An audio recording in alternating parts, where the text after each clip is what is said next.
There are moments in history when power stands face to face with purpose, when empires rise upon marble and steel, and yet tremble before men whose strength cannot be measured by armies or banners. Rome, the mightiest empire the world had ever known. Its legions marched like thunder, its eagles cast shadows across continents. From the burning sands of Africa to the frozen rivers of the north, its will was law. And then, from the deserts of Arabia, came a people with no empire, no monuments, no worldly treasures to defend. Only fire in the heart. They were not driven by greed or glory, but by something far greater, a purpose that reached beyond life itself. Rome had armies, but the Muslims, they had meaning. And meaning, when forged in faith, can shake the world far more than any sword ever could. The camera fades in on a vast Roman plain.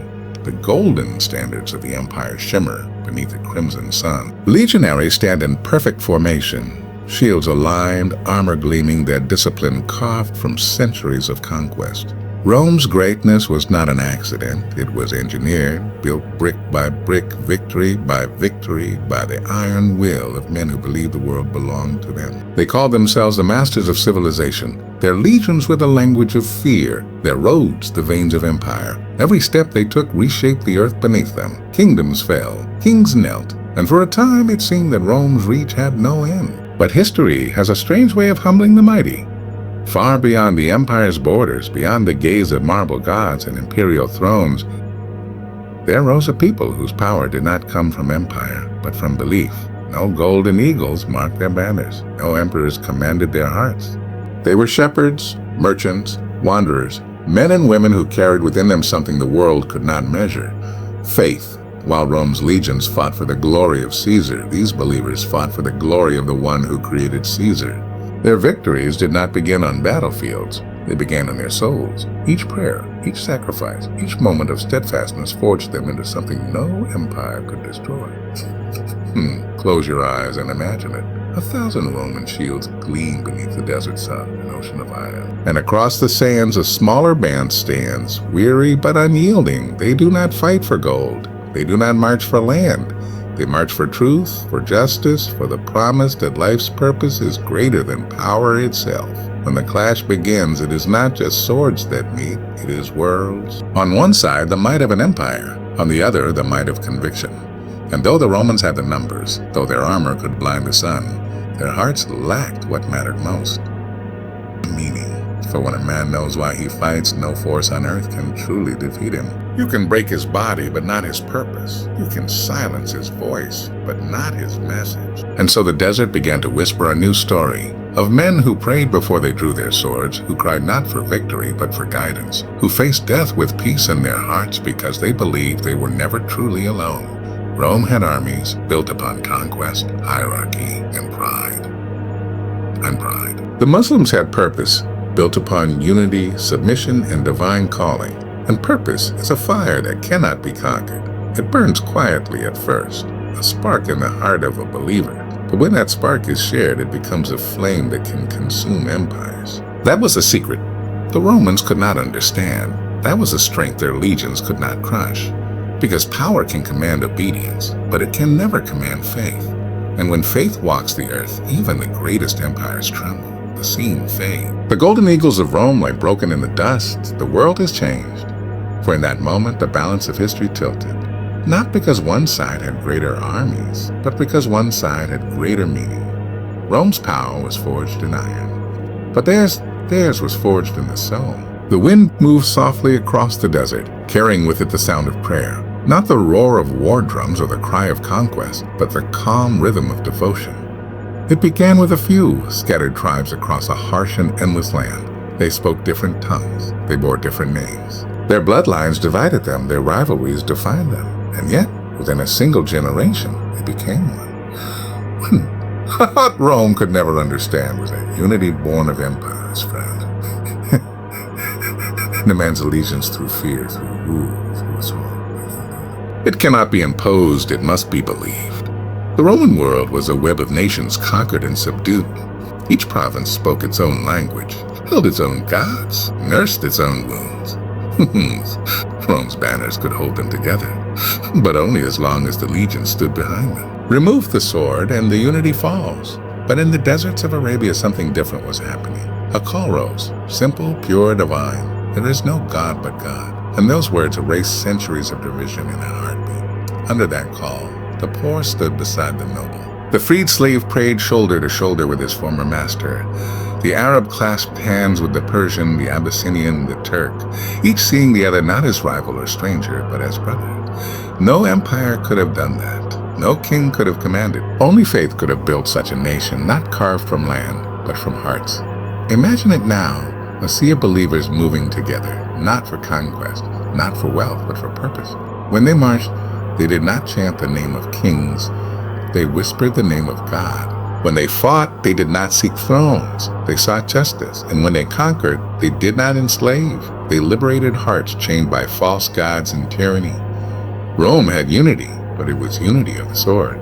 Islam had unity, but it was unity of the soul. One was bound by law, the other by love, and that made all the difference. The Romans built roads of stone to connect their empire, but the Muslims built roads of faith to connect humanity. From the burning sands of Arabia to the green plains of Andalusia, the same prayer echoed through the air, rising 5 times a day, binding hearts in a rhythm that no empire could command and no distance could silence. That was their strength. A brotherhood beyond blood, purpose beyond tribe, a unity that turned deserts into nations and believers into civilization builders.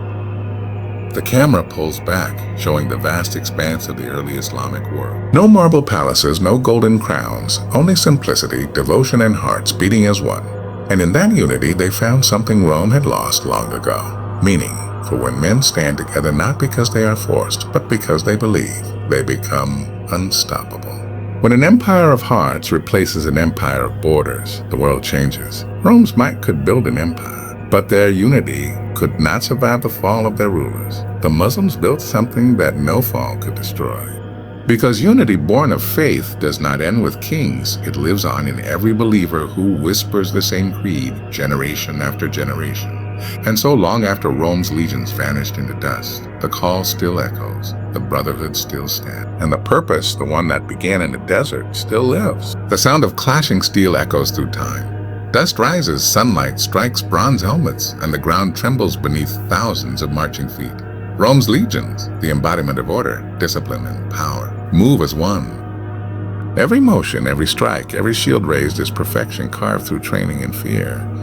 They were soldiers of the sword, molded by command, driven by empire. They obeyed without question. They conquered without hesitation. Their hearts were taught that victory meant survival, and survival meant glory. But across the sands and lands the Romans once deemed barren and forgotten, there rose another kind of soldier, a warrior not of empire, but of conviction. He too held a sword. But before he lifted it, he bowed his head to the ground. He sought not strength from his commander, but from his creator. His discipline was not forced by generals or whips. It was born in his soul. When the Roman soldier stood in line, he feared disobedience. When the Muslim warrior stood in prayer, he feared God.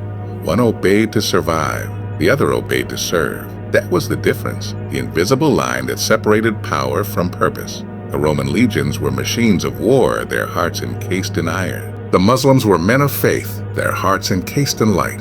And when these two worlds met, the trained met the truly believing. Picture it now, the desert heat, the shimmer of armor.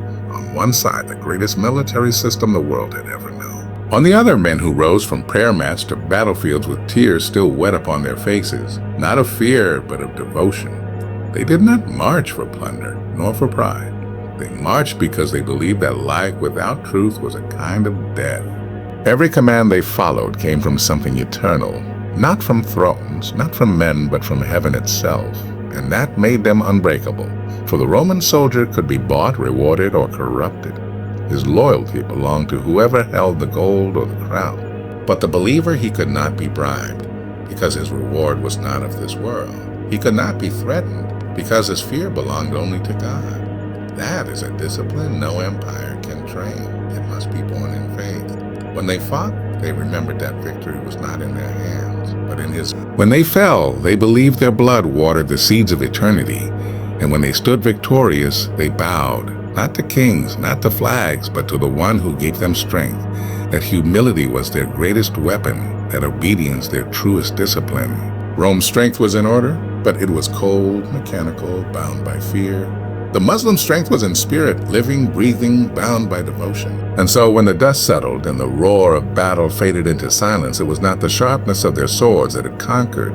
It was the sharpness of their souls. For a man who fights for empire will grow weary, but a man who fights for eternity never tires. Rome's legions marched to expand their world. The believers marched to illuminate it. And in the end, the discipline of the soul outlasted the discipline of the sword. Because armies may conquer lands, but only faith conquers the heart. The camera drifts over ruins, shattered marble, broken statues, and roads that lead to nowhere.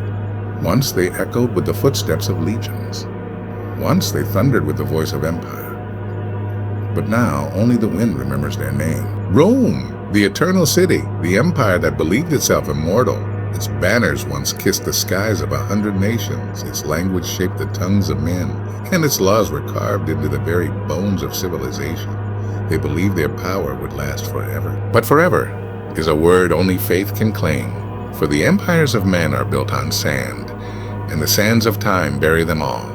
Every stone, every triumph, every monument they built to their glory now lies silent beneath the dust. The mighty roads that once carried Rome's armies now crumble beneath the weight of centuries, and the gods they worshipped, the idols of pride and pleasure, have long been forgotten, their temples reclaimed by earth and shadow. But from the same deserts where empires died, faith was born anew. It did not need marble or gold, it needed only a voice, whispering truth into the silence of history, and that voice became an echo that never faded. Imagine it, Rome's fires dim, her legions gone, her cities cold. But across the horizon, another light rises, not the flame of conquest, but the dawn of belief. Men who once fought barefoot in the sands now build cities of knowledge and justice. Caravans cross continents, not for empire, but for enlightenment. Mosques rise where palaces once fell, not to glorify kings, but to remind humanity of the one greater than all kings. Rome taught the world how to rule men, but Islam taught the world how to guide them, and that is why one perished while the other endures. Empires fade because they live for the world. Faith endures because it lives beyond it. Rome's greatness was measured in land and conquest, but the greatness of Islam was measured in souls awakened, hearts transformed, and truth carried from one generation to the next, not by armies, but by belief. For when an empire falls, its story ends, but when faith rises, its story begins anew every dawn, in every heart that believes. Even now, centuries later, when the ruins of Rome stand like ghosts beneath the moonlight, another sound echoes. A call to prayer drifting through the air, from minarets that pierce the heavens. It is as if history itself bows to that sound, a reminder that the thrones of men crumble, but the throne of God never fades. The marble of Rome has turned to dust, but the words revealed in the desert still live, recited by millions, memorized by children, carried on the tongues of the faithful across every corner of the world. That is endurance not born of power, but of purpose. The camera rises above the ruins, the sun breaks through the clouds. Light spills across ancient stones, once proud and silent, and a voice whispers, not of empire, but of eternity. Empires fall when pride replaces purpose. Faith endures when purpose replaces pride. Rome had everything but meaning. The Muslims had nothing but faith, and faith proved eternal. The world grows silent now. The fires of empire have dimmed, the clash of swords has long faded into the dust. All that remains are questions, whispered through time, asking what truly endures when all the banners have fallen. Rome believed power was something you could hold in your hand, measured in gold, in armies, in the fear of nations. They thought to rule was to conquer. To be obeyed was to be eternal. But the sands of history are littered with the bones of empires that believed the same. Because true power was never in the sword. It was never in the throne. True power lives where men cannot see, in the heart, in conviction, in the unbreakable belief that right is greater than might. The camera pans over ancient battlefields, empty, quiet, once they roared with ambition. Now they rest beneath the footsteps of shepherds. The monuments of kings crumble, their names fade into legend. But the word of faith, carried by those who sought no crown, still breathes in every corner of the earth. Rome's power was the power of control. The Muslims' power was the power of purpose. One ruled men's bodies, the other ruled their hearts. When a soldier fights because he is told to, his strength ends with his life. But when a man fights because he believes, his strength becomes eternal. You can burn his home, silence his voice, take his life, but you cannot take his truth. That is what frightened empires. That is what Rome could never defeat, because armies can occupy land, but they cannot occupy the soul. The true measure of power is not how many kneel before you, but how many stand after you've fallen, carrying the same purpose you lived for. That is legacy. That is faith. The prophet's companions, the early believers. They had no crowns, no palaces, no treasures to pass on. And yet, they built something greater than any empire. A civilization that carried justice where there was tyranny, light where there was ignorance, unity where there was division. Even the poorest among them stood richer in meaning than the kings of the world, because they understood that when a heart is guided by faith, it holds the power to reshape destiny itself.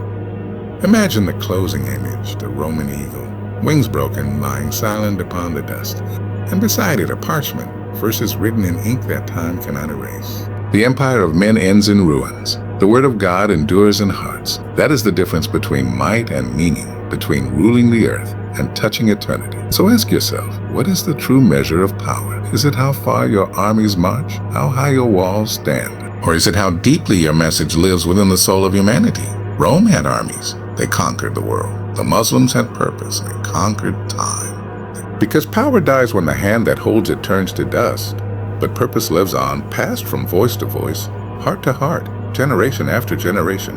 The scene fades into a call to prayer, echoing over the ruins of empire. The wind carries it through broken arches and forgotten temples, a sound older than kings, stronger than thrones. And in that sound lies the answer history has been searching for all along. Rome had armies. The Muslims had purpose, and purpose is the one power that never falls.